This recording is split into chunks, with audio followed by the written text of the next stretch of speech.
Hello, hello mga ka-treats! Alam mo ba yung pakiramdam na parang nasa Pilipinas ka pa rin kahit nasa abroad ka? Ganyan ang experience sa Seafood City.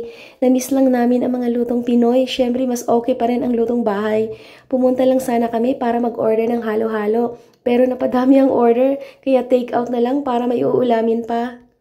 At pagpasok mo pa lang, maaamoy mo na ang lutong bahay na paborito natin. Lechon, inihaw, sisig, lumpia, lahat andyan, may sariwang isda, gulay at mga sangkap na galing pa sa Pinas. Pwede mo pa ipaprito yung isda on the spot, parang palengke sa atin. Seafood City is more than just a supermarket, para siyang Little Philippines na puno ng lasa, alaala at saya. Kaya kung namimiss mo ang pagkaing Pinoy at ang mga vibes ng ating kultura, punta ka na sa Seafood City. Dito kahit malayo ka, feeling mo na sa Pinas ka pa rin. At ang isa sa pinakamasaya, ang dami mong makikitang kababayan. May nagchichikahan sa Tagalog, may kumakain ng halo-halo, may bumibili ng ulam, minsan may show na karaoke o kantahan. Masarap makinig habang kumakain ka.